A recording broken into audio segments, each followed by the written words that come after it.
When 16-year-old Kashawn Rivers walked into Oakwood High School that Tuesday morning, he had no idea his life was about to change forever. As the son of the school janitor, Kashawn was used to being invisible. Students walked past him like he wasn't even there. Teachers barely knew his name. He was just another kid. Nobody noticed. But when the popular kids decided to play a cruel joke on him, asking him to sing at the school talent show just to watch him fail, something incredible happened. The moment Kashawn opened his mouth, a voice came out that didn't sound like it belonged to a teenage boy. It sounded older, deeper, filled with a power that seemed to come from somewhere beyond this world. The entire auditorium fell silent. Kids who came to laugh started crying. Bullies became gentle. Even the teachers couldn't believe what they were hearing. Within hours, the video went viral, and record companies started calling. But that was just the beginning of Kashawn's story. Because what nobody knew, not even Kashawn himself, was that his voice carried a gift that had been passed down through 3 generations of his family. A gift so powerful it could heal broken hearts and change lives forever. But it came with a terrible price that had already killed one person in his family. Now Kashawn faces an impossible choice between fame and staying true to himself, between using his gift to help others and protecting his own life. But here's what will keep you reading until the very end.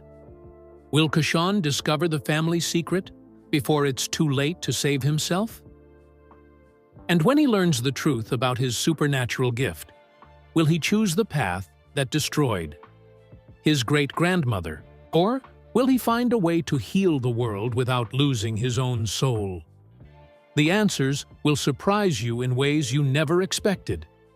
The squeak of Kashawn's mop echoed through the empty hallway of Oakwood High School. Back and forth, back and forth. The same sound he'd heard every day after school for the past 3 years.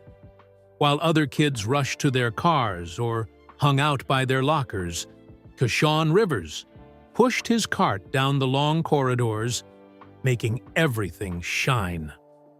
Easy on that floor. "Son," his father Moses called from the other end of the hall. "We want it clean, not worn down to nothing." Kashawn smiled and lightened his touch. His dad always said things like that. Moses Rivers took pride in his work, even if most people never noticed him, especially if they never noticed him. "Yes, sir," Kashawn replied, wringing out the mop in the yellow bucket. The water was getting dirty already. These floors saw a lot of traffic from 1,000 teenagers every day. As he worked, Kashawn could hear music drifting from the music room down the hall. Miss Chen was staying late again, helping students practice for the talent show. The talent show that everyone had been talking about for weeks. The talent show that kids like Kashawn never even thought about entering. He couldn't help but slow down as he got closer to the music room. Through the glass window into the door, he could see Braxton Mills and his friends laughing and joking around. Braxton was popular, rich, and everything Kashawn wasn't. His dad owned 3 car dealerships in town. Braxton drove a brand new truck to school every day. The piano sat in the corner of the room, its black surface gleaming under the lights. Kashawn had always loved that piano. Sometimes, when the school was really empty, he would sneak in and touch the keys. Just touch them. He never actually played. That would be wrong, but he dreamed about it. "What you looking at, boy?" Kashawn jumped. He hadn't heard Braxton and his crew come out of the music room. Now they stood in the hallway, blocking his path. Braxton had that mean smile he got when he wanted to show off for his friends. "Nothing," Kashawn said quietly. He tried to push his cart around them, but Braxton stepped sideways, blocking him again. "Doesn't look like nothing to me," Braxton said. His friends snickered. "Looks like our janitor boy here was watching us practice. You want to be in the talent show, janitor boy?" Kashawn's face got hot.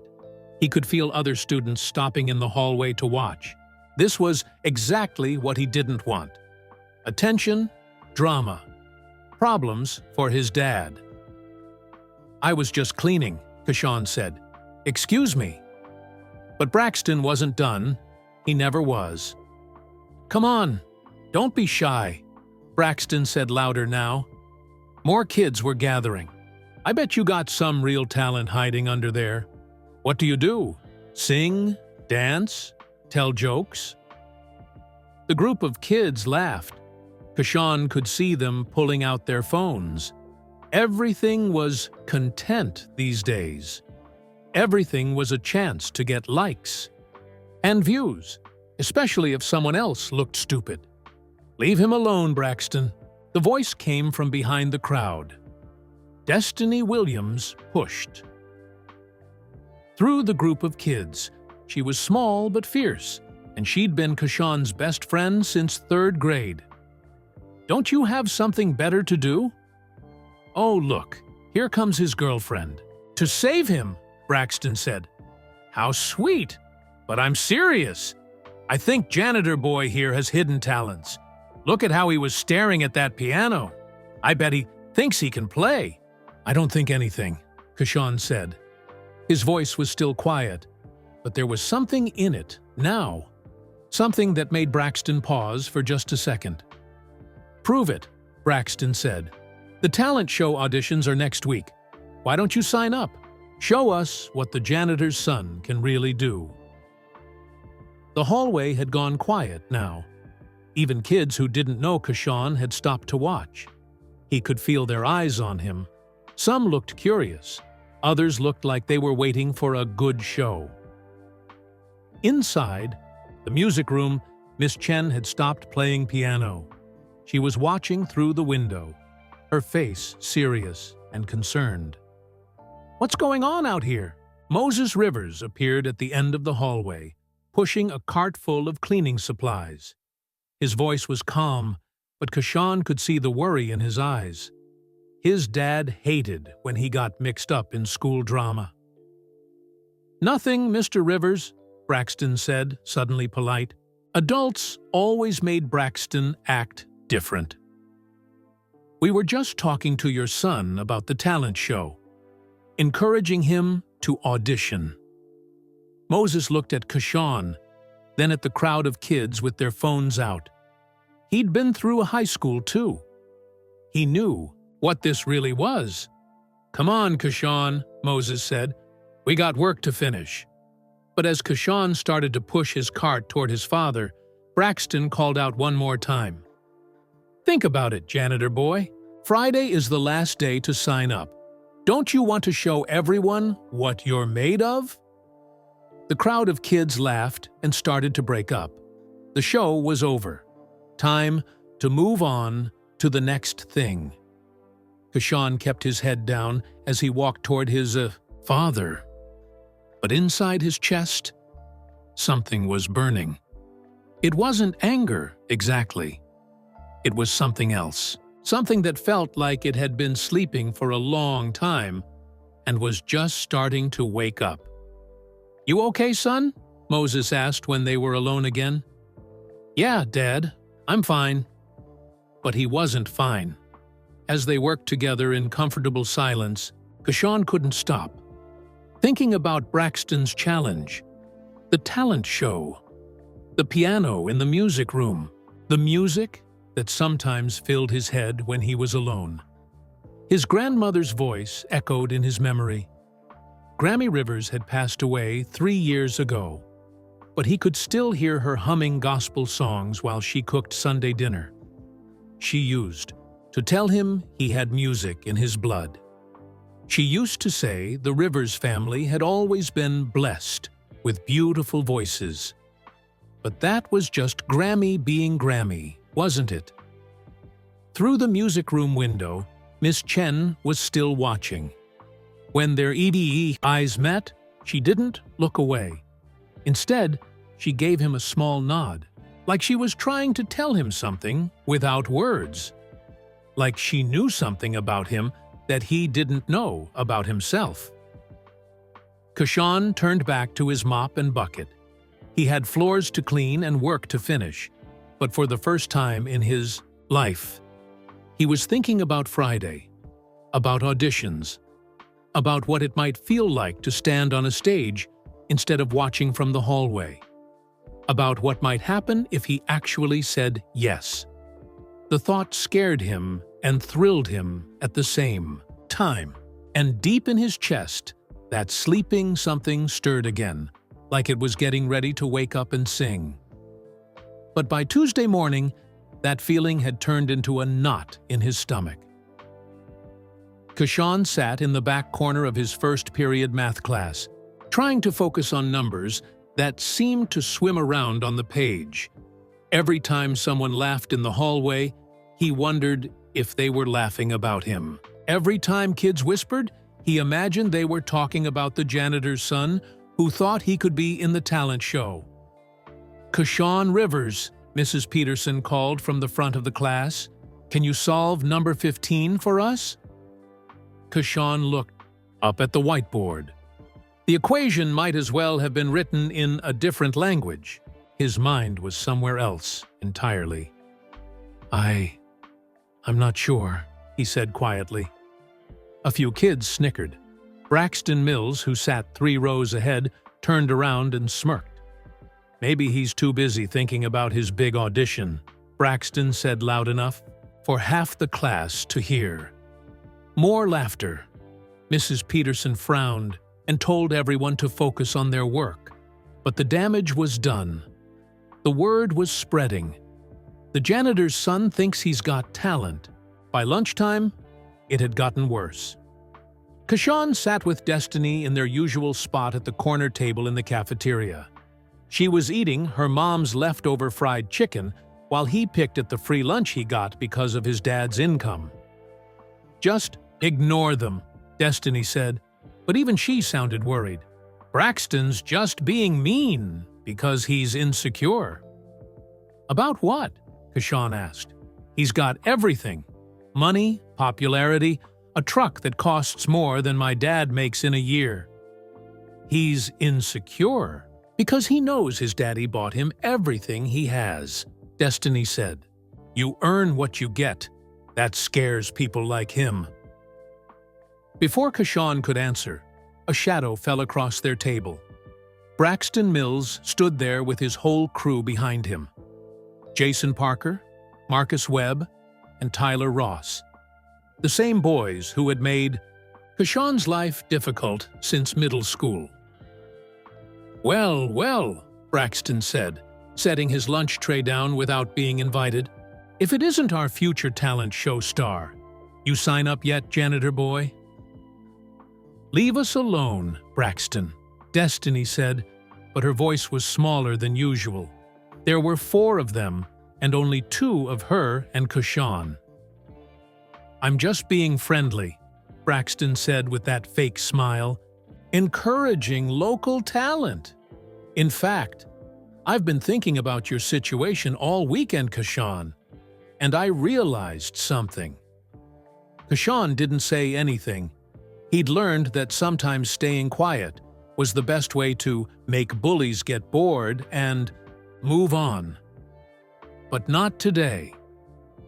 "See, the thing is," Braxton continued, "auditions are this Friday, but that's not fair to you. You probably need more time to prepare, more time to practice, whatever it is you do." Jason and Marcus started laughing, like they knew what was coming next. "So I talked to some people," Braxton said, "and we decided to give you a chance to show us what you got right now. Right here. No pressure." "Right here?" Kashan's voice came out smaller than he wanted. Why not?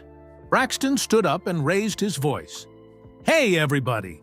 The janitor's son is going to give us a preview of his talent show act. The cafeteria started to quiet down. Conversations stopped. Heads turned.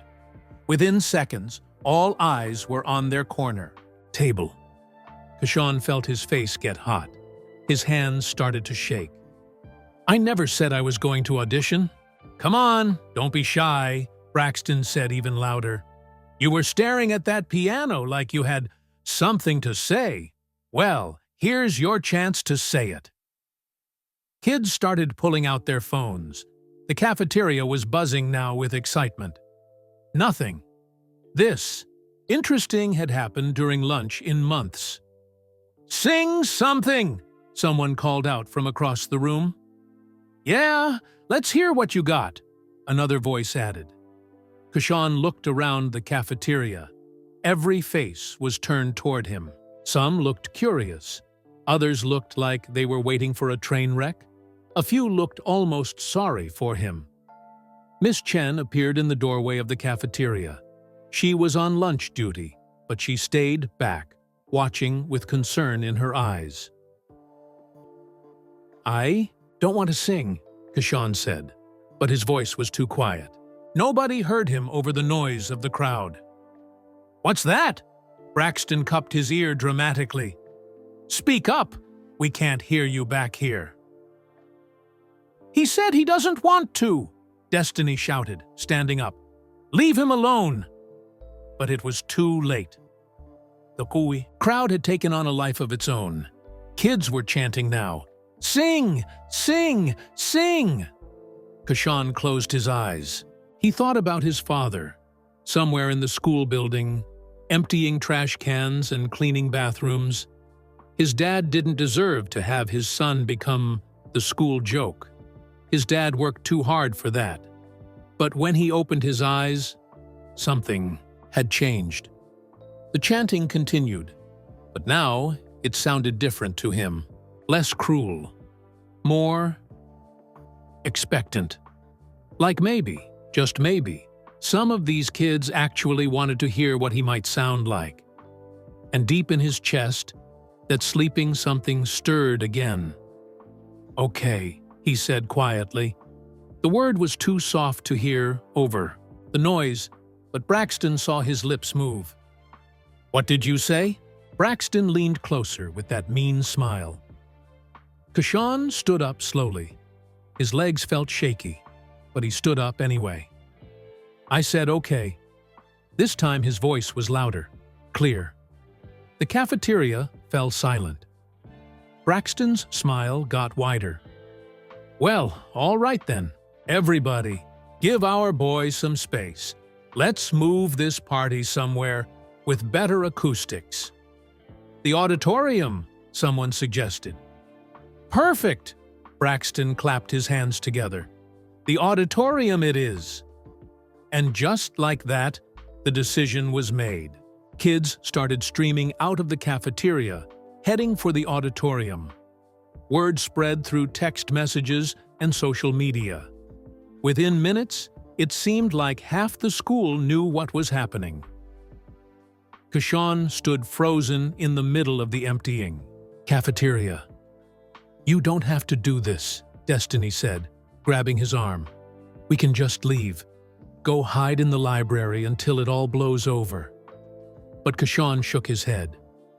No, I'm tired of hiding. Miss Chen approached their table as the last of the crowd filed out. Kashawn, she said gently, you know you don't have to prove anything to anyone, right? I know, Miss Chen. And you know that whatever happens in there, it doesn't define who you are as a person? I know. She studied his face for a long moment. Do you want me to stop this? I can talk to Principal Martinez. Kashawn thought about it. Part of him wanted to say yes, wanted to let the adults handle it and make it all go away.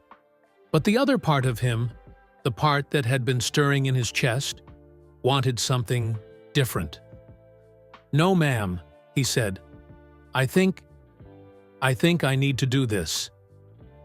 Miss Chen nodded slowly. "All right then. But remember, whatever gift you have, it's yours. Don't let anyone take that away from you." As they walked toward the auditorium, Kashan could hear the noise of hundreds of students finding seats, laughing, talking, getting their phones ready to record. His heart was beating so fast, he thought it might jump out of his chest. But he kept walking. And with each step, that sleeping something in his chest grew stronger, like it had been waiting his whole life for this moment, like it was finally time to wake up. The auditorium was packed. Every seat was filled, and kids were standing in the aisles, sitting on the floor, crowding around the edges. Kashan had never seen so many people in one place at Oakwood High, not even during basketball games. He stood in the wings, looking out at the sea of faces. Most of them were holding phones, ready to capture whatever was about to happen. Some kids were laughing and joking, treating this like entertainment. Others looked curious. A few actually looked nervous for him. "You sure about this?" Destiny whispered beside him. She'd followed him backstage and refused to leave his side. Kashan nodded, but he wasn't sure about anything. His mouth was dry. His hands were shaking. The sleeping thing in his chest was awake now, but it felt wild and unpredictable, like a bird trying to escape from a cage. "Ladies and gentlemen," Braxton Mills had taken the microphone and was standing center stage like some kind of game show host. "Thank you all for coming to this special lunchtime performance." The crowd cheered and laughed. Someone whistled. "Today, we have a very special treat," Braxton continued. "Our very own Kashan Rivers, son of our beloved Janitor, has agreed to share his hidden talents with us." More cheers, but now they sounded meaner. Kashan could hear the mockery underneath the applause. Principal Martinez appeared beside Kashan in the wings. "Son, what's going on here? I got reports that half my school is in the auditorium." "I'm going to sing, sir," Kashan said simply. Principal Idal Fee feared. Martinez frowned. "This isn't an official school event. If Braxton Mills is causing trouble—" "No, sir," Kashan interrupted. "This is my choice." The principal studied his face for a long moment. Something passed between them. Something. Kashan didn't understand. Finally, Principal Martinez nodded. "All right then, but if this gets out of hand, I'm stopping it." So, without further delay, Braxton was saying on stage, "Let's give a warm Oakwood High welcome to Kashan Rivers." The applause was loud, but felt hollow. Kashan walked out onto the stage, and the lights hit him like a wall of brightness.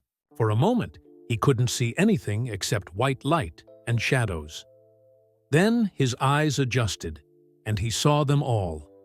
Hundreds of faces looking up at him, waiting, expecting him to fail.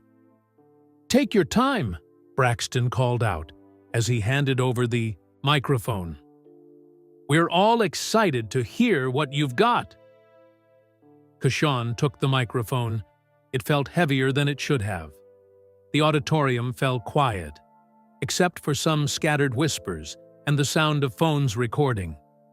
He closed his eyes and thought about his Grammy Rivers. She used to sing to him when he was little, especially when he was sad or scared. Gospel songs mostly, old ones that her grandmother had taught her. Songs about hope and pain and finding light in dark places. One song came to him now. Amazing Grace.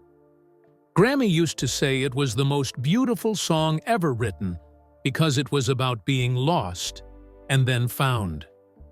Kashan opened his mouth and began to sing.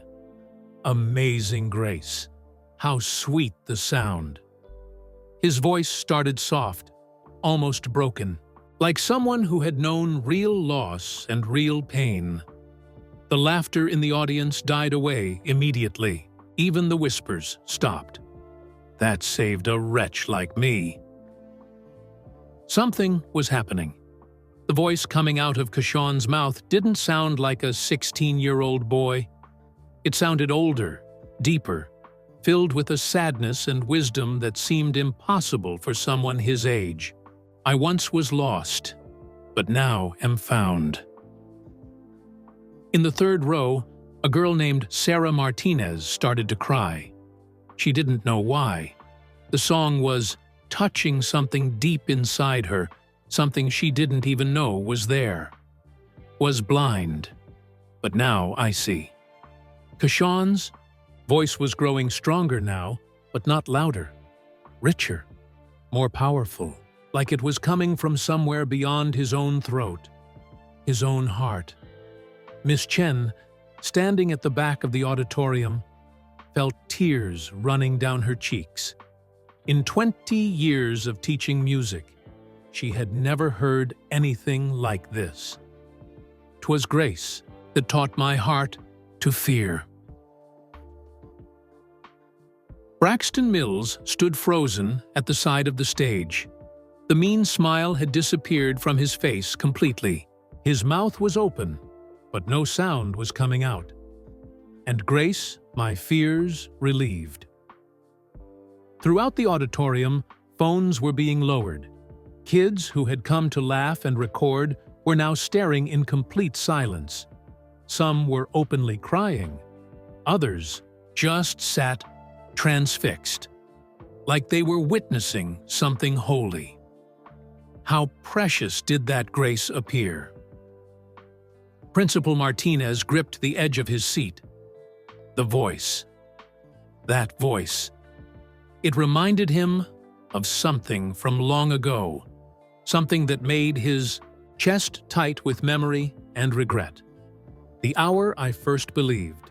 As Kashawn moved into the second verse, his voice soared higher, filled with such pure, heartbreaking beauty that several people in the audience began to sob openly. Not quiet tears, but deep, shaking sobs that seemed to come from their souls. Through many dangers, toils, and snares, Destiny stood in the wings, her hand over her mouth in amazement. This was her best friend, the boy who helped her with homework and shared his lunch money when she forgot hers. But the voice coming from the stage was something beyond anything she had ever imagined. I have already come.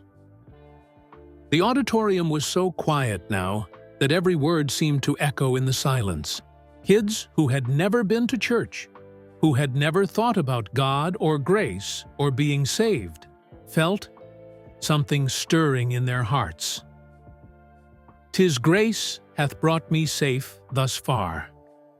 A boy named Marcus Webb, who had been one of Braxton's crew, was crying so hard his shoulders were shaking. He thought about his grandmother, who had died last year, and how much he missed her Sunday morning pancakes and her stories about angels. And grace will lead me home. As Kashawn reached the final verse, his voice became something that seemed to transcend human ability. Pure, soaring, filled with such power and emotion that people throughout the auditorium felt like they were being lifted up, healed, transformed. When we've been there 10,000 years, Miss Chen had to lean against the wall for support. This wasn't just singing. This was something else entirely. Something that touched the deepest parts of the human heart and made them remember what hope felt like. Bright shining as the sun, Principal Martinez wiped tears from his eyes, thinking of a young woman named Sarah Rivers, who had sung with this same otherworldly gift decades ago. A woman whose voice could heal hearts and lift spirits. A woman who had died too young, leaving behind only memories and a musical legacy that seemed to have skipped generations. Until now, we've no less days to sing God's praise. Kashan's voice filled every corner of the auditorium, every heart, every soul. For these few minutes, nothing else existed except the music and the grace it carried. Then when we first begun, as the last note faded into silence, Kashan opened his eyes. He looked out at the audience and saw something he had never seen before in his life. Wonder, reverence, love. For a long moment, nobody moved. Nobody breathed. The silence was so complete, it felt sacred. Then someone started clapping. Slowly, at first, then faster. Others joined in. Within seconds, the entire auditorium had erupted into thunderous applause that went on and on and on. But Kashan barely heard it. He was staring at his own hands, at the microphone, wondering what had just happened to him. Because that voice, that incredible, impossible voice, had felt like it was coming from somewhere else entirely. Like someone else had been singing through him. Someone who had been waiting a very long time to be heard again. By the next morning, everything had changed. Kashan's phone buzzed every few seconds with notifications he didn't understand. Text messages from numbers he didn't recognize. Friend requests from kids who had never spoken to him before. And videos. So many videos. Someone had posted his performance on TikTok with the caption, "Janitor's son shocks entire." School with insane voice. Within 12 hours, it had 3 million views. The comments kept coming in, thousands of them, from all over the world. This gave me chills. I'm literally crying right now. Who is this kid? This is what angels must sound like. Kashan sat on his bed, staring at his phone screen. 3 million people had watched him sing. 3 million strangers had heard his voice and felt something. The number was so big, it didn't feel real. His father knocked on the bedroom door. "Son, you okay in there?" "Yeah, Dad. Come in." Moses. Rivers sat down on the edge of the bed. He looked tired, older than usual. "I've been getting phone calls all morning. News stations, record companies, people wanting to talk to you." "Record companies?" Kashan's voice cracked. "Sony called. Atlantic Records. Some man from Nashville said he could make you a star." Moses rubbed his forehead. "I don't know what to do with all this, Kashan. This isn't our world." Kashan set his phone down. "It doesn't feel real, Dad. Yesterday I was just me. Now people are calling me things like viral sensation and the next big thing. I don't even know what that means." "How do you feel about what happened yesterday?" Moses asked quietly. "When you were singing, I mean." Kashan was quiet for a long moment. "It was scary, Dad. It felt like I wasn't in control, like something else was singing and I was just there." Moses nodded slowly. "Your Grammy used to say things like that." "About singing?" "About music running in our blood. About voices that come from somewhere deeper than just the throat." Moses looked out the window. "She used to tell stories about your great-grandmother, Sarah Rivers. Said Sarah had a voice that could heal people's hearts." "You think that's true?" "I think your Grammy believed it was true. And after yesterday..." Moses trailed off. They sat in comfortable silence for a while, listening to the phone buzz with more notifications. "Dad, I don't think I want to go to school today." Moses squeezed his son's shoulder. I understand, but hiding won't make this go away. I'm not ready for all the attention. What if people expect me to sing again? What if I can't do it? What if yesterday was just, I don't know, luck?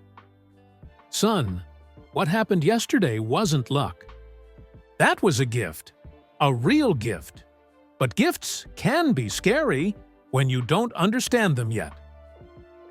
Before Kashan could respond, his phone rang.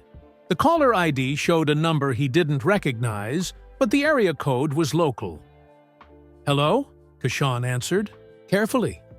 Is this Kashan Rivers? The voice was kind, professional. Yes, sir. My name is David Chen. I'm a music producer here in town, and I'm also Miss Chen's husband. I saw the video of your performance yesterday, and I had to call. Kashan looked at his father, who nodded encouragingly. Kashan, I've been in the Yihudi music business for 20 years. I've worked with Grammy winners, platinum artists, people with incredible talent. But what I heard yesterday, that was something special. Something I've only heard once before in my life. Once before? About 30 years ago, I was just starting out as a producer. I heard a young woman sing at a small church in Georgia. Her name was Sarah Rivers. She had the same gift you have, a voice that could touch people's souls. Kashan's heart started racing. Sarah Rivers was my great-grandmother. I thought so. The resemblance in your voices is remarkable. Kashan, I tried to work with your great-grandmother to help her record her music and share it with the world. But she died before. We could make that happen. What are you saying? I'm saying maybe this is a second chance. For her music, for her legacy, and for you. After Kashan hung up, he and his father sat quietly again.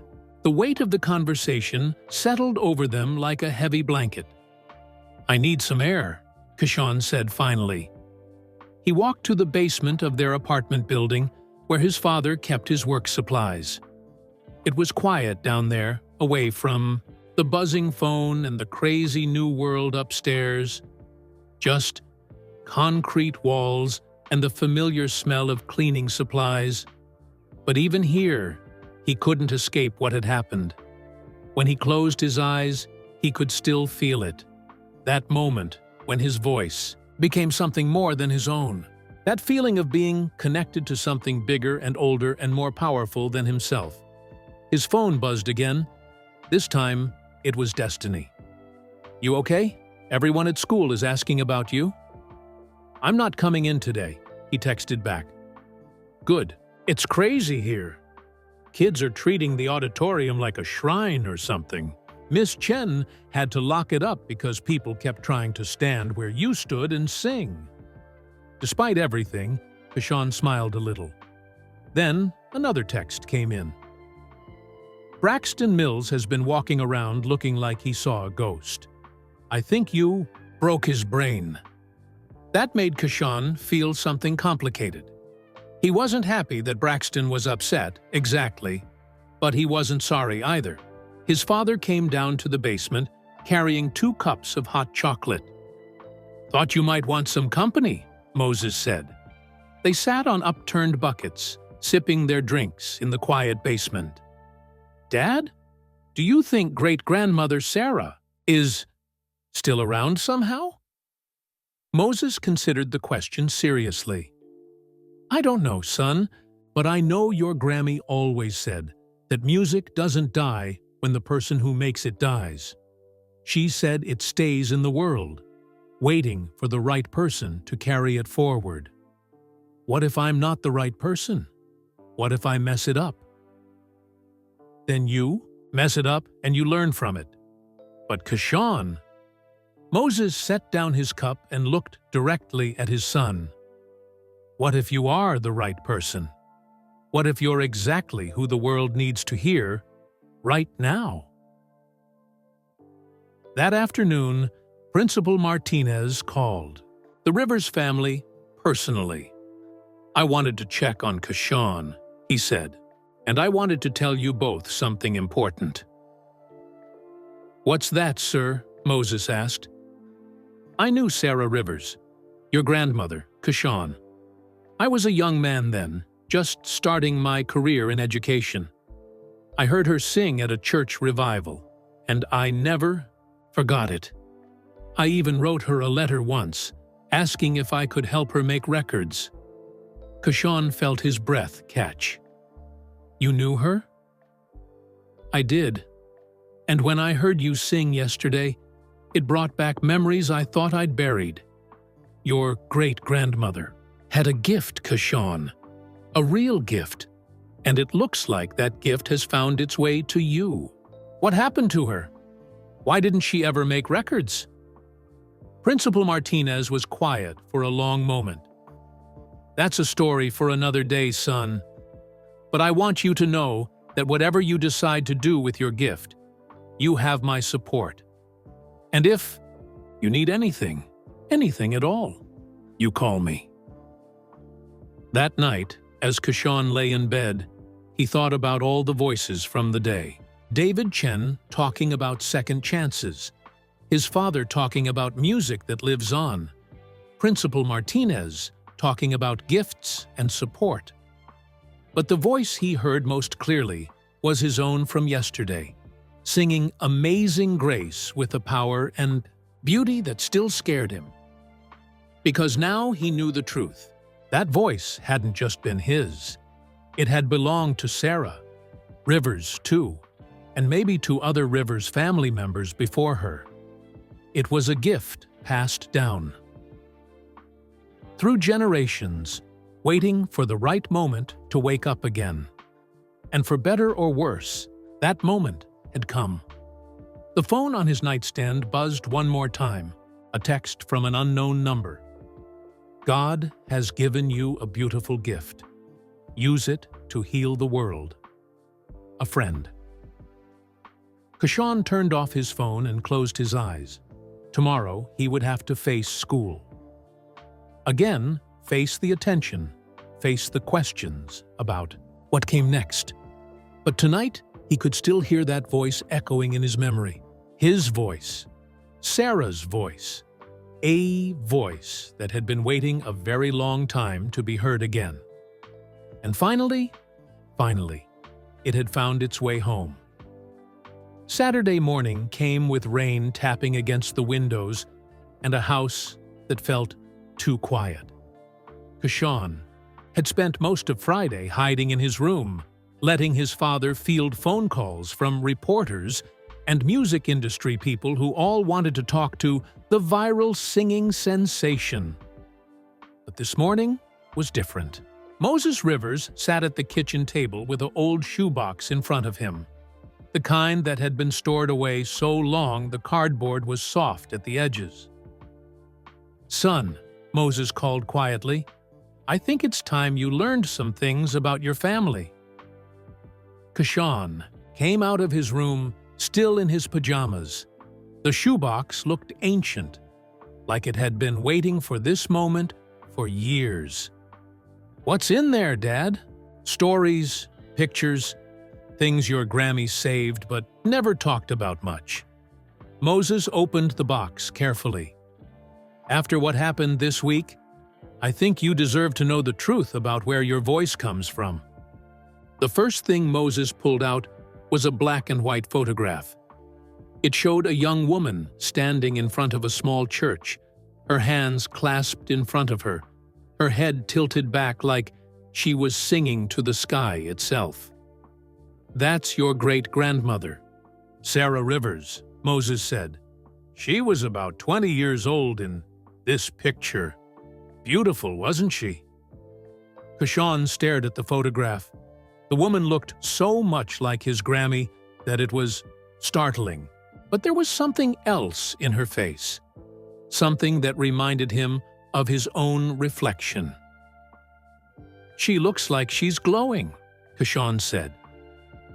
"Your Grammy always said that's how Sarah looked when she sang. like light was coming from inside her. Moses pulled out more photographs. Sarah standing with a group of people outside the same church. Sarah holding a baby. Grammy Rivers as an infant.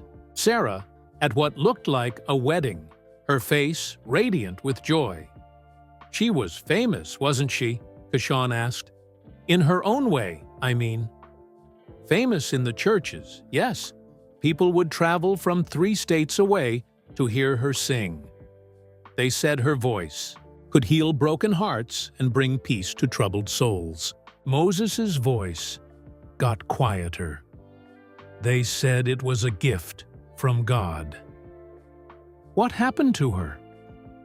Moses was quiet for a moment, looking through more items in the box. That's where the story gets complicated, son. He pulled out a bundle of letters tied with a faded ribbon. The envelopes were yellowed with age, and most were addressed to Miss Sarah Rivers in different handwriting. These are letters from people she helped, Moses explained. People who heard her sing and felt their lives change. Kashawn picked up one of the letters.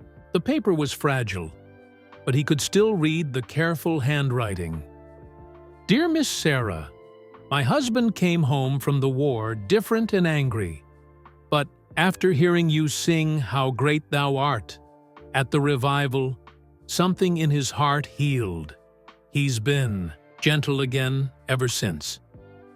Thank you for giving me my real husband back. Another letter said, Miss Sarah, I was ready to give up on life until I heard your voice. Now, I wake up every morning grateful to be alive. You saved me. There were dozens of them, letters from people whose lives had been touched, healed, changed by Sarah Rivers' voice. She really could heal people, Kashawn whispered. So it seemed, Moses said, but Grammy used to tell me that Sarah paid a price for that gift. What kind of price? Moses pulled out a small, leather-bound diary. Sarah wrote in this. Grammy found it after Sarah died and kept it all these years. I never read it until this week, after what happened to you. He opened the diary to a page marked with a piece of paper and read aloud, Each time I sing with my whole heart, I feel something leave me, like I'm giving a piece of my soul to heal others. I know this gift comes with a cost, but how can I stop when there are so many hurting people in the world? Kashawn felt a chill run down his spine. She knew it was dangerous? Keep listening, Moses said, turning pages. Here's another entry. I dreamed about my daughter last night. She was grown up, with children of her own. One of them had the same gift. I have. I pray that when the time comes, they'll be stronger than me, brave enough to use the gift, but wise enough to protect themselves. She knew about me? She hoped. For you, son, listen to this last entry. Moses' voice got thick with emotion. If something happens to me, I want my family to know that this gift doesn't have to be a burden. It can be a blessing if the person who carries it remembers that healing others is important, but healing yourself is important too. Don't give everything away. Keep some light for yourself. Moses closed the diary and pulled out one more item from the box, a vinyl record with a handwritten label that said, Sarah Rivers, Gospel Songs, 1954. She did make a record, Kashawn breathed. Just one.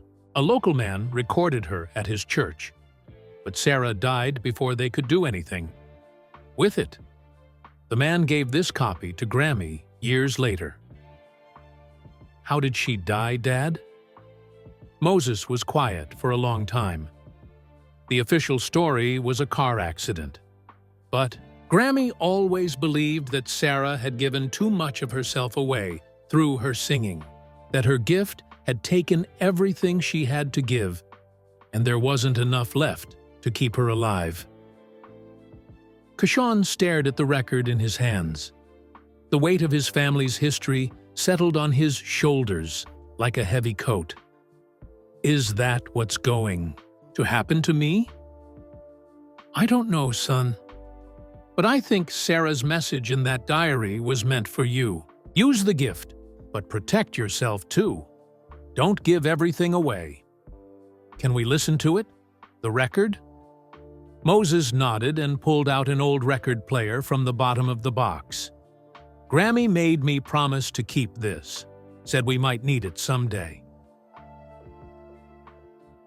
They set up the player on the kitchen table. The record was scratched and worn, but when Moses placed the needle down, Sarah Rivers' voice filled their small apartment. It was Kashawn's voice. Not similar to it, not reminiscent of it. It was exactly the same voice that had filled the Oakwood High auditorium 3 days ago. Amazing grace. How sweet the sound. Kashawn's hands started shaking.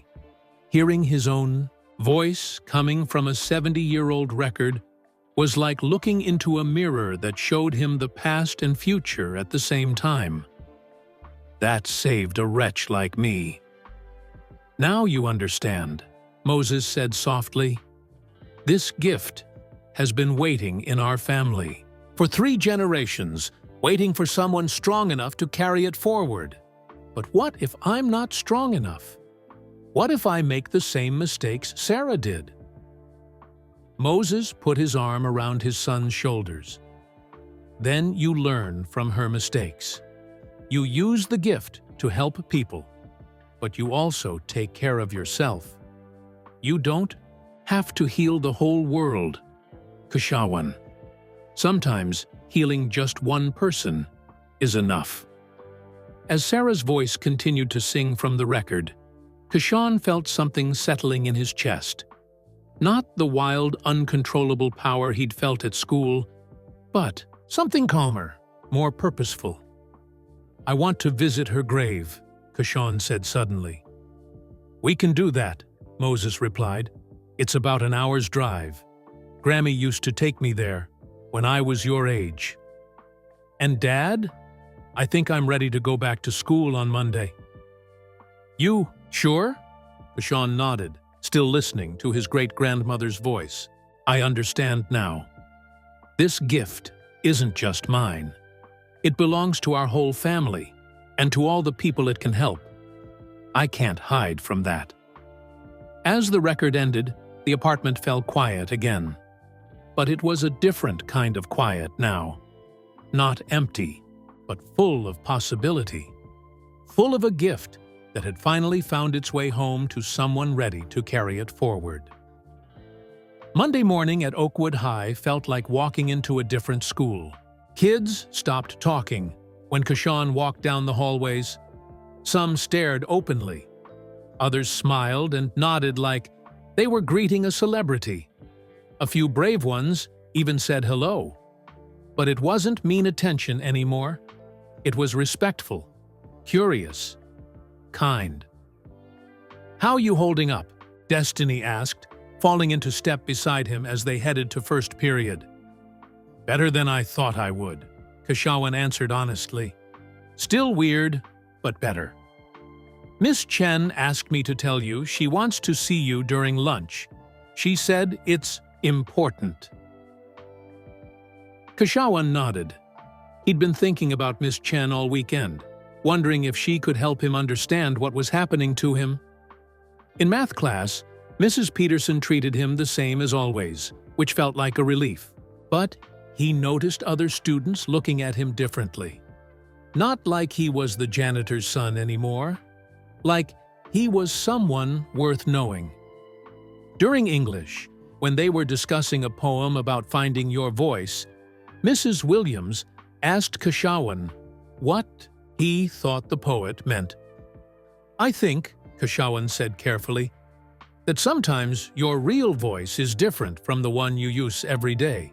Sometimes it takes something big happening to find it. The whole class listened quietly. No one laughed or made jokes. They just listened, like his words mattered. At lunch, instead of going to the cafeteria, Kashawan went to the music room. Miss Chen was waiting for him, sitting at the piano with sheet music spread across the top. "How are you doing, Kashawan?" she asked gently. "I'm okay, Miss Chen. Different, but okay." "I can imagine. What happened last week was extraordinary, but I think you already know that." Kashawn sat down in one of the student chairs. "Miss Chen, can I ask you something?" "Of course." "Do you think what happened to me was normal? Like, do some people just suddenly discover they can sing like that?" Miss Chen was quiet for a moment, choosing her words carefully. "In 20 years of teaching music, I've met a lot of talented students. Some have beautiful voices. Some have perfect pitch. Some can play instruments like they were born to do it." She paused. "But what you did last week wasn't just talent, Keshawan. That was something else." "What do you mean?"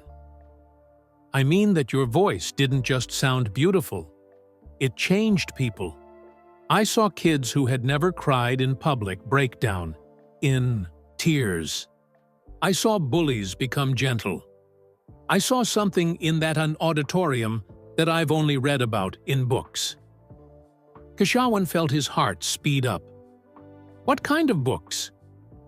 "Books about music therapy, about voices that can heal emotional wounds, about singers throughout history who seemed to have gifts that went beyond normal human ability." Miss Chen turned to face him fully. "Keshawan, I think you have what some people call a healing voice." "Is that a real thing?" "Real enough that people have been writing about it for thousands of years. Real enough that I've been researching it all weekend, trying to understand what I witnessed." Miss Chen picked up a book from her desk and showed him the cover. "Music as Medicine: The Healing Power of Sound." "I found this at the library. It talks about singers throughout history who could use their voices to help people heal from trauma, depression, grief. The book calls them musical healers." Keshawan thought about his great-grandmother's diary, about the letters from people whose lives she had changed. "Miss Chen, what if I told you this might run in my family?" "I'd say, that makes perfect sense. Many gifts are passed down through generations. And what if I told you that using this gift might be dangerous for the person who has it?" Miss Chen's expression grew serious. "Then I'd say we need to help you learn how to use it safely." She stood up and moved to the piano. "Keshawan, I want to try something with you. Not performing for anyone else. Just you and me, working together to understand your voice." "What do you mean?" "I want to teach you how to control your gift, how to sing beautifully without giving everything. You have a way. How to help people without hurting yourself." Keshawan felt nervous, but also hopeful. "You think that's possible?" "I think it has to be possible. Because gifts like yours are meant to be used, not hidden away." Miss Chen started playing soft chords on the piano. "Let's start simple. Can you hum along with this melody?" Keshawan began to hum. His voice blended with the piano, creating something gentle and peaceful. He could feel the power there, but it was controlled now. Manageable. "Good," Miss Chen said. "Now let's try singing some words. But this time, I want you to think about singing for just one person instead of everyone at once. Who should I sing for?" Sing for yourself, Kashawan. Sing to heal your own heart first. As Miss Chen played, Kashawan began to sing a simple song she taught him. It wasn't Amazing Grace, with all its power and pain. It was something quieter, gentler, something that felt like coming home to himself. Beautiful, Miss Chen whispered when he finished. How did that feel? Different. Like I was in control instead of the voice controlling me. Exactly. Your gift is like any other skill. Kashawan, the more you practice with it, the better. You'll understand how to use it. They practiced for the rest of lunch period. Miss Chen taught him breathing exercises, warm-ups, ways to project his voice without straining it.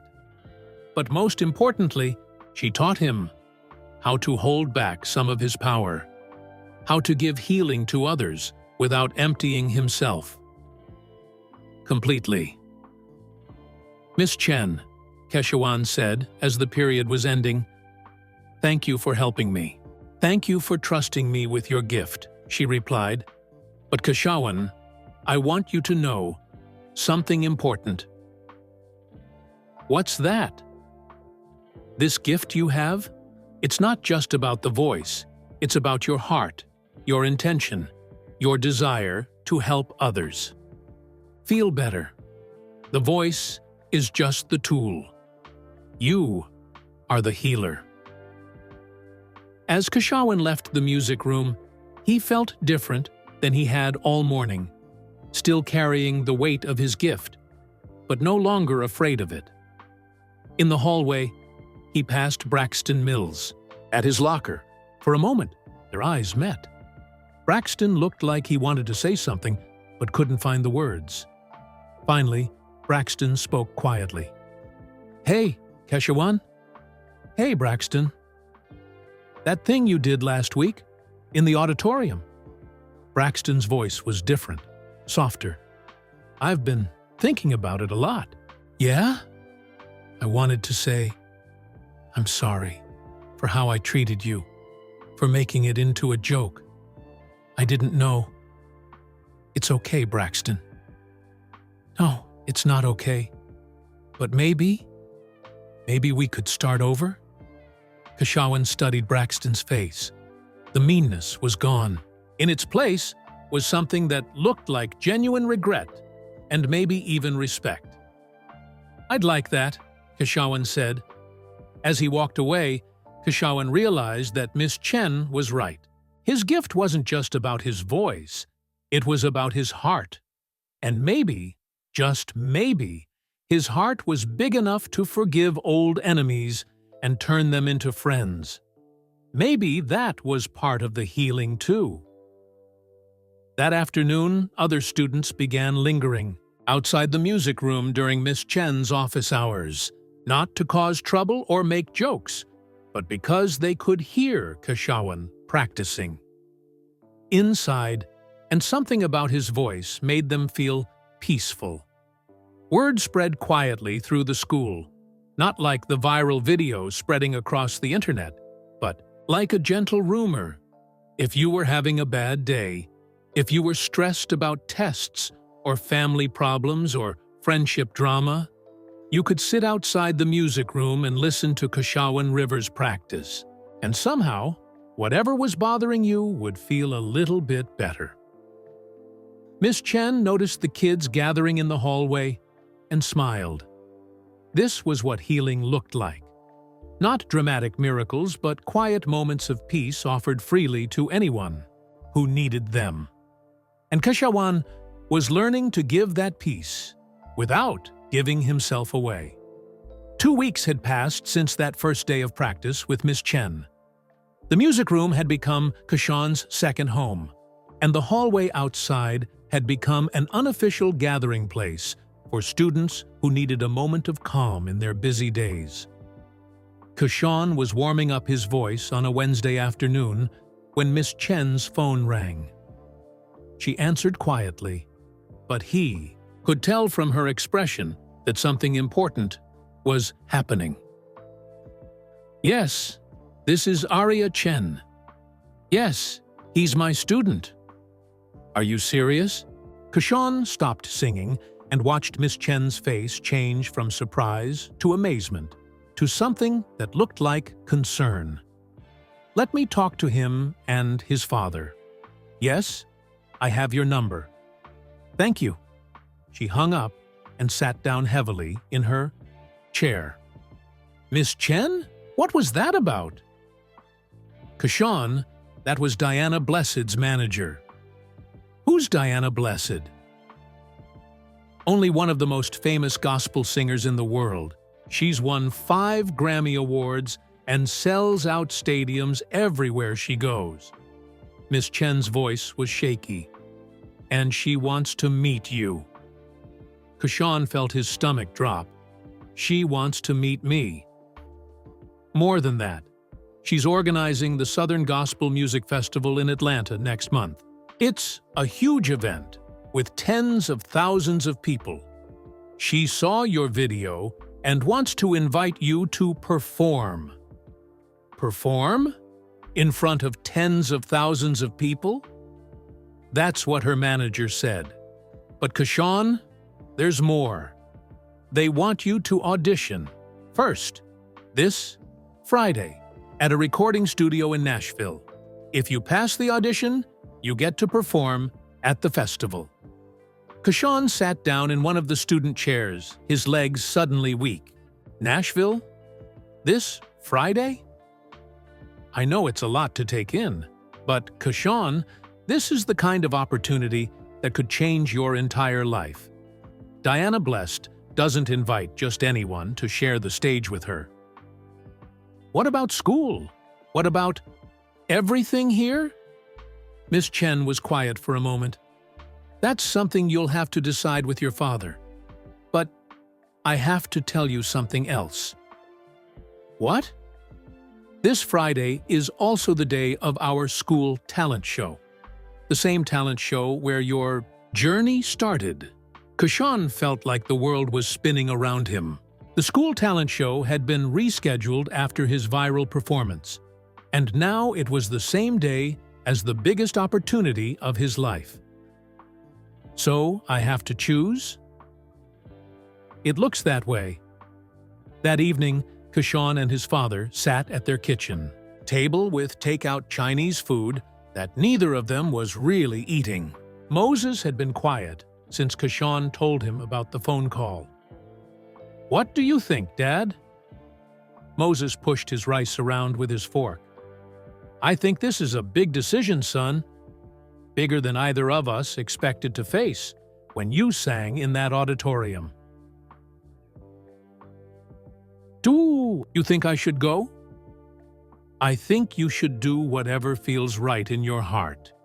But I also think you should understand what you're choosing between." Moses stood up and looked out their small kitchen window. "If you go to Nashville and pass that audition, you'll be stepping into a world that I don't know how to help you navigate. Record deals, managers, travel, fame. It's a big world, and it can be dangerous for someone who isn't ready for it. And if I stay? If you stay, you perform for your school community.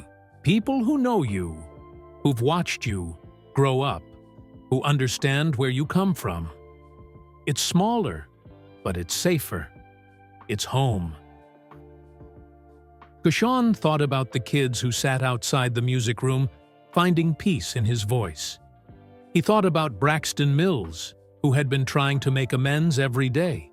He thought about Miss Chen and all the time she'd spent helping him learn to control his gift. "But Dad, what if this is my only chance? What if Diana Blessed never asks again?" "Then maybe that's not the path you're meant to take. Or maybe it is, just not right now." Moses sat back down and looked directly at his son. "Kashan, I want you to remember something your great-grandmother wrote in that diary. She said the gift doesn't have to be a burden if you remember to take care of yourself. Part of taking care of yourself is making two choices that feel right. Not just choices that seem big. Before Kashawn could respond, there was a knock at their door. Moses opened it to find Principal Martinez standing in the hallway. "I hope I'm not intruding," Principal Martinez said, "but I heard about the invitation to Nashville, and I wanted to talk to both of you." They invited him in and offered him a seat at the kitchen table. "Kashawn," Principal Martinez began, "I need to tell you something I should have said weeks ago. When I heard your great-grandmother sing all those years ago, I was young and ambitious. Thought I could help her become famous, make records, tour the country. What happened? She turned me down. She said her gift was meant for her community, for the people who needed healing in their everyday lives. She said fame might change her gift into something else, something that served her ego instead of serving others." Principal Martinez pulled out an old letter from his jacket pocket. "This is the letter she wrote to me. I've kept it all these years." He read aloud, "Dear Eduardo, thank you for your kind offer to help me make records, but I believe my voice is meant to heal hearts in small places, not to entertain crowds in big places. There's a difference between singing to help people and singing to impress people. I pray I never forget which one matters more." The room was quiet for a long moment. "I'm not telling you what to choose, Kashawn," Principal Martinez continued, "but I wanted you to know that your great-grandmother faced the same decision you're facing now. And she chose to stay close to home, close to the people who needed her most. Do you think she was right? I think she was right for her. The question is, what's right for you?" That night, Kashawn called Destiny to talk through his decision. "What does your heart tell you?" she asked. "That's the problem. Part of my heart wants to go to Nashville and see what happens. It sounds exciting and scary and amazing. And the other part? The other part thinks about all the kids at school who listen to me practice, about Miss Chen and how much she's helped me, about the talent show that started this whole thing. Maybe," Destiny said carefully, "the right choice isn't about which opportunity is bigger. Maybe it's about which one feels more like you." "What do you mean?" "I mean, when you sang in the auditorium that day, you weren't trying to be a star. You were just being yourself. Maybe the question is, which choice lets you keep being yourself?" After they hung up, Kashawn sat in his room with his great-grandmother's diary open in front of him. He read her words again about keeping some light for yourself, about the difference between healing others and impressing others. And slowly, quietly, he began to understand what his choice needed to be. But he also knew it wouldn't be easy to explain to people who thought he was crazy for turning down the chance of a lifetime. The phone rang again. This time, it was Diana Blessed herself. "Kashawn Rivers?" Her voice was warm and kind. "Yes, ma'am." "Honey, I just wanted to call and tell you personally how much your video moved me. That voice of yours is a gift from God." "Thank you, ma'am." "Now, I know Nashville is a big step for a young man like you, but I want you to know that if you come audition for me, I'll take good care of you. This could be the start of something beautiful for your career." Kashawn took a deep breath. "Miss Blessed, can I ask you something?" "Of course, sugar." "When you first started singing, was it about the music or about the fame?" Diana Blessed was quiet for a moment. Then she laughed, but it was a sad kind of laugh. "You know what, honey? You just asked me a question I haven't thought about in 20 years. And I'm not sure I like the answer." "What do you mean?" "I mean, maybe you're wiser than I was at your age. Maybe you understand something about that gift of yours that took me decades to learn." "What's that?" "That the gift is supposed to serve others, not serve you. And sometimes, the best way to serve others is to stay close to home." When they hung up, Kashawn knew his decision was made. Thursday morning, Kashawn walked into Oakwood High with a calm feeling in his chest that he hadn't felt in weeks. He'd made his choice, and for the first time since this whole journey started, he felt completely sure about something, but he wasn't ready to tell anyone what that choice was. Not yet. The hallways buzzed with excitement about tomorrow's talent show. Posters hung everywhere. Oakwood High Talent Show, Friday night, 7 p.m. Come see our amazing students shine. "You nervous about tomorrow?" Destiny asked, catching up with him at his locker. "Not nervous," Kashawn said. "Just ready." "Ready for what?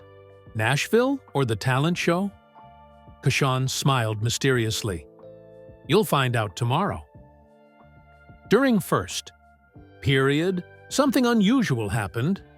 Mrs. Peterson, who had been teaching math at Oakwood High for 15 years, started class differently than she ever had before. "Before we begin today's lesson," she said, "I want to tell you all something. This school has changed over the past few weeks. I've been watching you, and I see students being kinder to each other. I see kids who used to sit alone now, sitting with others. I see bullying becoming rare instead of normal." She looked directly at Kashawn. "One person's courage to be authentic has reminded all of us what it means to treat each other with dignity." Several students turned to look at Kashawn, but their expressions were grateful, not mocking. He felt his face get warm, but it was a good kind of warm. At lunch, instead of eating in the cafeteria, Kashawn went to the music room as usual. But when he got there, he found something unexpected. Braxton Mills was sitting at the piano, slowly picking out a melody with one finger. "Hey," Braxton said, looking up nervously. "I hope it's okay that I'm here. Miss Chen said I could use the piano during lunch." "Of course it's okay," Kashawn said, genuinely surprised. "I didn't know you played." "I don't, really. I'm just learning. My mom made me take lessons when I was little, but I quit because I thought it wasn't cool." Braxton's voice got quieter. "After hearing you sing, I remembered how much I actually liked music." Kashawn sat down next to him on the piano bench. "What song are you trying to play?" "Amazing Grace." "The same one you sang." "I know it sounds stupid, but that song has been stuck in my head for weeks. In a good way, I mean. It doesn't sound stupid at all."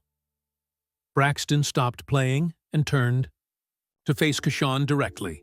"I need to say something to you, and I need to say it right." "Okay."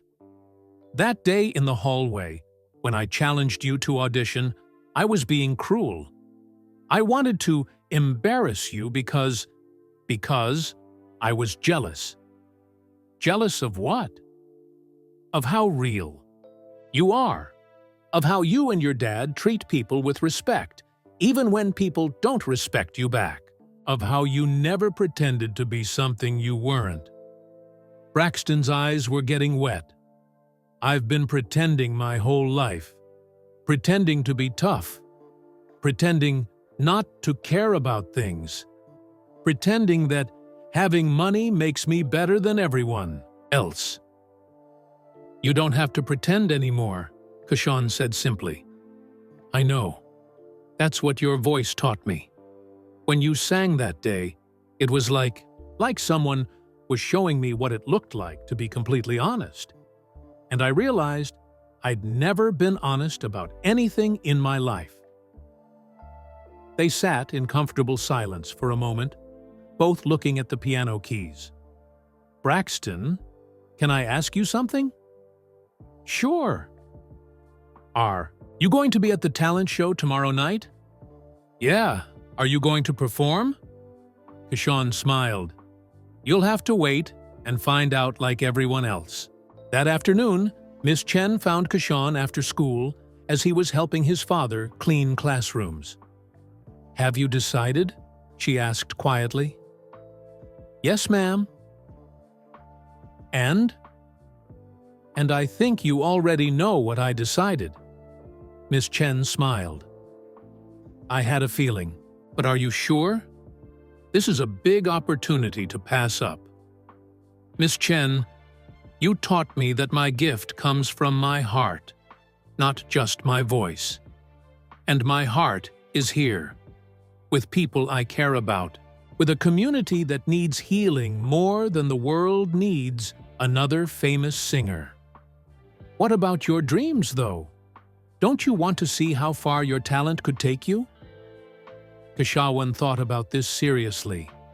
I do have dreams, but maybe my dreams are different from other people's dreams. Maybe my dream is to help kids at school feel less alone. Maybe my dream is to turn bullies like Braxton into friends. Maybe my dream is to honor my great-grandmother's memory by using this gift the way she would have wanted. Miss Chen's eyes filled with tears. You sound like a very wise old soul, Kashawn Rivers. Or maybe I just sound like someone who's learned to listen to his family. That evening, word began to spread through the school's social media that Kashawn had been invited to audition in Nashville, but that no one knew if he was going or staying. The comments on the school's Facebook page were surprising. Whatever Kashawn decides, we support him. He's already given us so much just by being himself. Nashville would be lucky to have him, but so are we. Hope he stays. This place isn't the same without him. Even more surprising were the comments from students who had never spoken to Kashawn before. His voice helped me through my parents' divorce. Listening to him practice got me through finals week. He made me believe that being different is okay. Moses showed these comments to Kashawn that night at dinner. Looks like you've already made more of an impact than you realized, Moses said. I'm starting to understand something, Dad. What's that? Great-grandmother Sarah was right. There's a difference between singing to help people and singing to impress people, and I think I know which one I want to do. Even if it means giving up fame and fortune? Especially if it means giving up fame and fortune. Moses reached across the table and squeezed his son's hand. Your great-grandmother would be proud of you. How do you know? Because I'm proud of you, and because the choice you're making is exactly the choice she made when she was faced with the same decision. Friday morning arrived with an energy that seemed to fill the entire school. Teachers were more patient. Students were more kind. Even the janitors were humming as they worked. But the biggest change was in the music room. When Kashawn arrived, for his usual practice session with Miss Chen, he found something incredible. The hallway outside the music room was packed with students, not just sitting and listening, but actually singing along. Braxton Mills was there, along with kids from every grade, every clique, every corner of the school's social world. They were all singing Amazing Grace together, their voices blending into something beautiful and healing and completely unexpected. What's happening? Kashawn asked Miss Chen. This, she said with tears in her eyes, is what happens when one person's authenticity gives other people permission to be authentic too. As Kashawn joined his voice to theirs, he knew with absolute certainty that he had made the right choice. Nashville could wait. The world could wait. Right now, his community needed him, and he needed them too. Tonight, at the talent show, he would give them everything he had to give. And for the first time, he wouldn't be giving himself away in the process. The Oakwood High Auditorium was packed that Friday night. Every seat was filled. People stood along the walls, and some had even brought folding chairs from home. The local news station had set up cameras in the back. Parents, teachers, students, and community members had all come to see what everyone was calling the most anticipated talent show in school history. But as Kashawn stood backstage, adjusting his simple white shirt and dark pants, he felt calmer than he had in weeks. This wasn't about proving anything to anyone anymore. This was about sharing a gift that belonged to his whole community. Handerbeit. Martinez stepped up to the microphone on stage to address the crowd. Ladies and gentlemen, welcome to Oakwood High's talent show. Before we begin, I want to share something with all of you. Something about our school, our community, and the power of authenticity. The auditorium grew quiet. A few weeks ago, a young man stood on this very stage and reminded us all what courage looks like. Tonight, that same young man is going to share with us not just his incredible gift, but the story behind that gift. A story that connects our school to a legacy of healing that goes back 3 generations. Kashawn felt his heart beating faster. Principal Martinez was going to help him tell the truth about his family's gift. But first, Principal Martinez continued, let's enjoy performances from some of our other talented students. The first few acts were wonderful. A girl named Maria sang a beautiful Spanish lullaby her grandmother had taught her. A group of boys performed a hip-hop dance routine that had the audience cheering. Twin sisters played a piano duet that made everyone smile, but Kashawn could feel the anticipation building. Everyone was waiting for him. Finally, after 8 other performances, Principal Martinez returned to the microphone. And now, ladies and gentlemen, I'd like to invite Kashawn Rivers to the stage. But tonight, Kashawn isn't just going to sing. For us, he's going to share a story. The story of a gift that has been passed down through his family for generations. Kashawn walked out onto the stage. The lights were bright, but he could see faces in the audience. His father Moses, sitting in the front row with tears already in his eyes. Miss Chen, beaming with pride. Destiny, giving him an encouraging thumbs up. Braxton Mills, sitting straighter than Kashawn had ever seen him. And scattered throughout the auditorium, hundreds of people who had been touched by his voice, his story, or simply his courage to be authentic. Thank you all for being here. Tonight, Kashawn began, his voice clear and strong. A few weeks ago, I stood on this stage because some people thought it would be funny to watch me fail. But what happened that day changed my life, and I think it changed some of yours too. People nodded throughout the audience.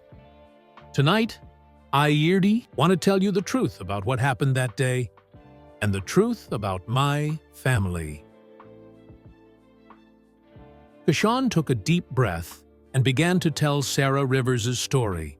He talked about his great-grandmother, who had died before he was born, but whose voice lived on in old records and older memories. He talked about the letters from people she had healed with her singing. He talked about the diary that revealed the price she paid for her gift.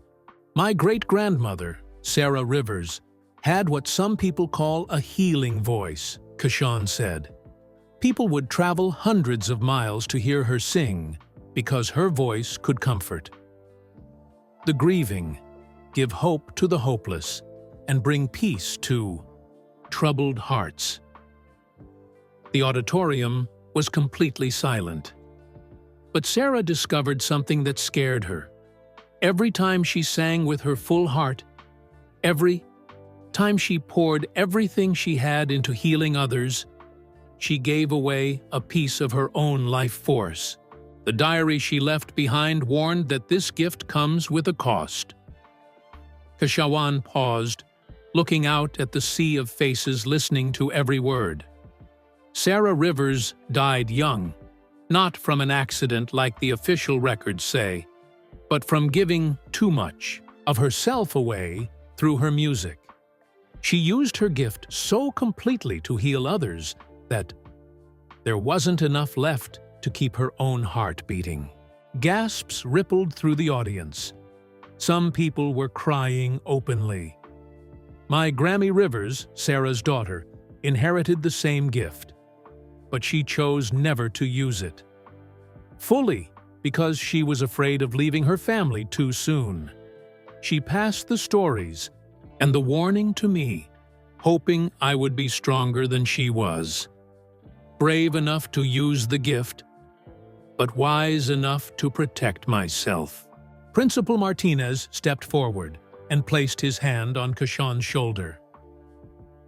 What Kashawn isn't telling you, Principal Martinez said into his own microphone, is that I knew Sarah Rivers personally. I heard her sing when I was a young man, and I never forgot the experience. When I heard Kashawn sing a few weeks ago, I knew immediately that Sarah's gift had found its way to him. You see, Principal Martinez continued, Sarah Rivers didn't just have a beautiful voice. She had what healers throughout history have called a voice of divine grace. When she sang, she channeled something beyond human ability, something that could touch the deepest parts of people's hearts and souls. He turned to look at Kashawn, and that same gift lives in this young man. Kashawn nodded and took back the microphone. The night I sang Amazing Grace on this stage, I didn't understand what was happening to me. The voice that came out of my mouth didn't feel like my own voice. It felt older, deeper, like it was coming from somewhere beyond me. Because it was, he continued, it was Sarah Rivers' voice, passed down through 3 generations, finally finding someone ready to carry it forward. But here's what I've learned in the weeks since then. This gift isn't just about having an incredible voice. It's about choosing how to use that voice. Sarah used hers to heal others, until it killed her. Grammy chose not to use hers at all, because she was afraid. But I'm choosing a different path. Kashawn walked to the center of the stage, feeling more confident with each word. I'm choosing to use this gift to heal our community, but I'm also choosing to protect myself and my family. I'm choosing to sing with love instead of desperation. I'm choosing to give hope without giving everything away. That's why I turned down the invitation to audition in Nashville yesterday. That's why I'm here with all of you tonight, instead of chasing fame and fortune somewhere else. The audience erupted in applause, but Kashawn raised his hand for quiet. Because I've learned something important. The greatest gift I can give isn't my voice. It's my choice to stay here, to be part of this community, to use whatever talent I have to make this place a little bit better for everyone. So tonight, I'm going to sing for you. Not to impress you or to show off, but to offer you the same thing my great-grandmother offered people 70 years ago. A moment of peace. A reminder that you're not alone. A voice that says you matter, you're loved, and you're enough, exactly as you are. Kashawn closed his eyes and thought about Sarah Rivers, about Grammy Rivers, about his father Moses, about Miss Chen, about destiny, about Braxton Mills, about every person in the auditorium who needed to hear that they were worthy of love. When he opened his eyes and began to sing, his voice carried all of that love into the world. Lift every voice and sing, till earth and heaven ring. This time, the supernatural power was controlled, purposeful, healing without destroying.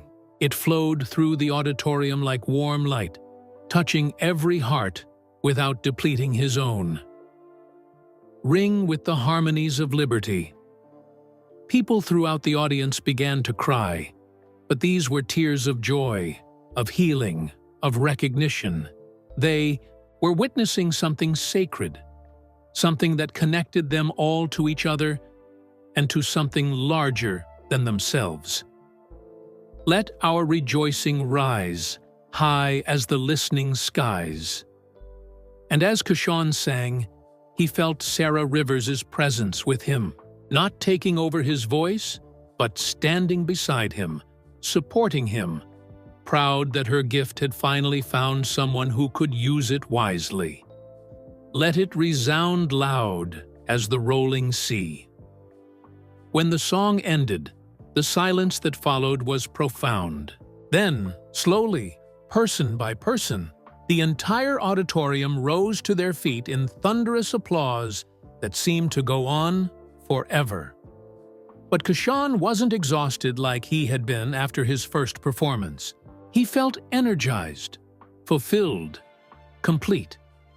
He had learned the secret his great-grandmother never discovered: how to heal others without sacrificing yourself, how to give your gift to the world while keeping enough light for yourself to shine another day. 6 months later, Kashawn Rivers stood in the same music room where his journey had truly begun, but everything had changed. The walls were now covered with thank you letters from students, not just from Oakwood High, but from schools across the country where his story had inspired other young people to embrace their own gifts. A small recording setup sat in the corner where Kashawn worked with Miss Chen to create what they called healing sessions, simple recordings of songs meant to bring comfort to people going through difficult times. But the biggest change was in Kashawn himself.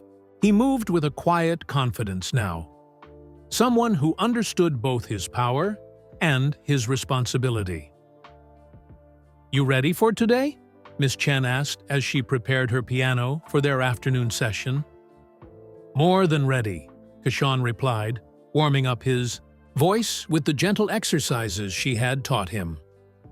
"I've been looking forward to this all week."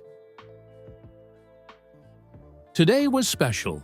Diana Blessed was coming to Oakwood High, not to take Kashawn away, but to learn from him. After his talent show performance had gone viral, this time for all the right reasons, Diana had called him personally.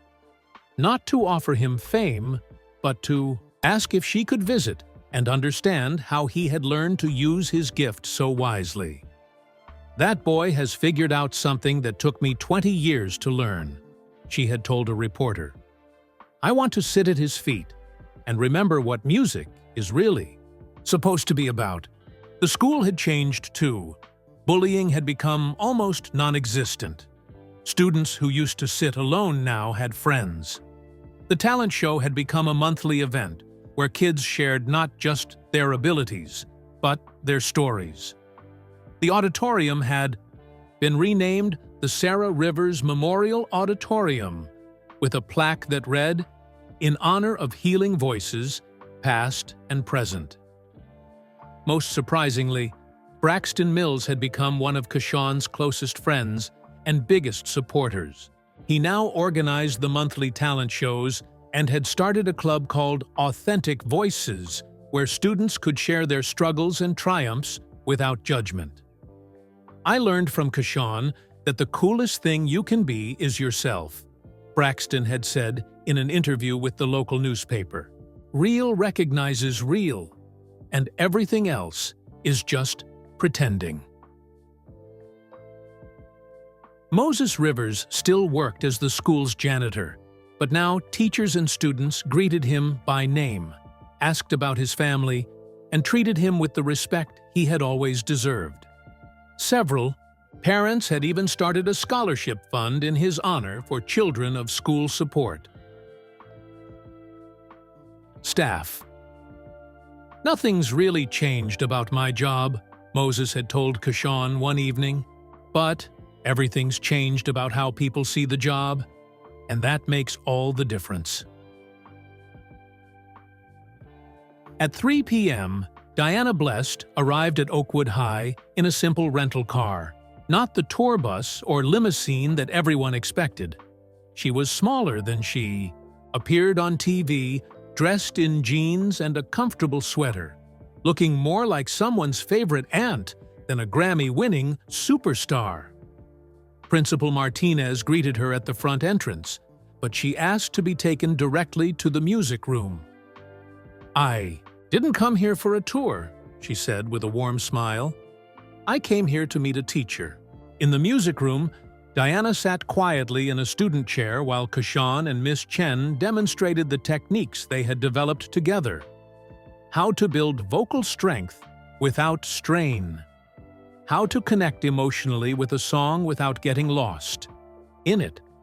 How to give healing to others while maintaining your own spiritual and emotional balance.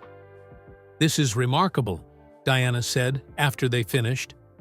"In 30 years of performing, no one ever taught me that my gift was supposed to serve others, instead of serving me. It took me a while to understand it too," Kashawn said. "I almost made the same mistakes my great-grandmother made." "Tell me about her." Kashawn shared Sarah Rivers' story again, but this time it felt different. Not like a burden or a warning, but like a family legacy he was proud to carry forward. "She sounds like she was an incredible woman," Diana said, "but I think she would be amazed to see what you've done with the gift she passed down to you." "What do you mean?" "You've figured out how to heal others without destroying yourself. You've chosen community over fame. You've used your gift to make the world around you better, instead of using it to escape from the world." Diana's voice got soft with emotion. "Honey, you've done something that most of us in the music industry never learn to do. You've stayed true to yourself." "It wasn't easy," Kashawn admitted. "There are still days when I wonder what would have happened if I had come to Nashville. Do you regret your choice?" Kashawn looked around the music room, at the letters on the walls, at Miss Chen smiling proudly, at the hallway where he knew students were probably gathering to listen to whatever song he sang next. "No," he said, firmly. "I don't regret it at all." "Good, because I have a proposition for you." Diana reached into her purse and pulled out a contract. "I've been thinking about retiring from touring. These old bones are tired of hotel rooms and airport food. But before I do, I want to make one more album. An album about healing, about community, about staying true to yourself." She handed the contract to Kashawn. "I want you to help me make it, not as my opening act or my backup singer, but as my partner. We record it here, in this school, with your community. We donate all the profits to music programs in schools that can't afford them. And we make it clear that the message matters, more than the money." Kashawn stared at the contract, his hands shaking slightly. "You would do that?" "Honey, you've reminded me why I started singing in the first place. The least I can do is help. You keep spreading that message." "What would my great-grandmother think about this?" Kashawn asked, more to himself than to Diana. "I think," Miss Chen said quietly, "she would think you had found the perfect balance between using your gift and protecting it." That evening, Kashawn sat with his father at their kitchen table. The contract spread out between them, but this time, the decision was easy. "What do you think, Dad?" "I think you've grown into a young man who makes good choices," Moses said. "And I think your great-grandmother would be proud of the path you've chosen. So, I should sign it?" "I think you should do whatever feels right in your heart, just like you did 6 months ago." Kashawn picked up the pen and signed his name, but this time he wasn't choosing between fame and obscurity. He was choosing to use his platform to lift up others, to keep the healing going, to honor his family's legacy while building something new. The album, titled Healing Voices, was recorded over the next 3 months in the Sarah Rivers Memorial Auditorium. Students from Oakwood High sang backup vocals. Miss Chen played sitar piano. Even Braxton Mills contributed, playing the simple melodies he had taught himself. But the most powerful moment came when they recorded Amazing Grace, not just Kashawn singing alone, but the entire school community joining their voices together, creating something beautiful and healing that no amount of money could buy. The album went to 1-1 on the gospel charts and won 2 Grammy Awards. But more importantly, it raised enough money to fund music programs in over 200 schools across the country. And Kashawn, he graduated valedictorian from Oakwood High and chose to attend the local community college, studying music education. His plan was simple: to become a teacher like Miss Chen, someone who could help other young people discover and nurture their own gifts. "The world has enough superstars," he said in his graduation speech. "What it needs is more healers, more teachers, more people who understand that the greatest gift you can give is helping someone else shine." On quiet afternoons, you can still find Kashawn in the music room at Oakwood High, working with students who need someone to believe in them. His voice still has that otherworldly power, but now it's controlled, purposeful, healing. And sometimes, when the light hits just right and he's singing something particularly beautiful, students swear they can see another figure standing beside him, a young woman from generations past, smiling with pride at how her great-grandson learned to carry the light forward without burning himself out. The gift had finally found its way home, not to fame or fortune, but to a place where it could heal, inspire, and create ripples of hope that would spread far beyond anything one voice could accomplish alone.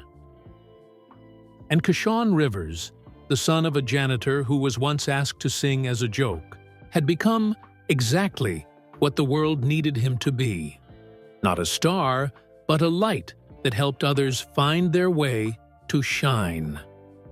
And that's how Kashawn Rivers proved that sometimes the biggest gift isn't fame or fortune, but the courage to stay true to yourself and lift others up along the way. Just like Kashawn's voice brought healing to his community, stories like this can spread kindness around the world. So tell me in the comments below, where are you listening? From right now? I love hearing from viewers across the globe who believe in the power of authentic voices. If this story touched your heart and reminded you that everyone has something special to offer, please hit that like button to help spread this message of hope. And don't forget to subscribe to our channel, because when we come together as a community, we can create the same kind of healing transformation that happened at Oakwood High. Your support helps us share more inspiring stories that celebrate courage, kindness, and the beauty of being exactly who you are meant to be. And speaking of inspiring stories, click on the video appearing on your screen right now for another amazing tale that will restore your faith in the power of one person to change. Everything. Remember, just like Kashawn learned, you don't have to be famous to make a difference. You just have to be real. See you in the next story.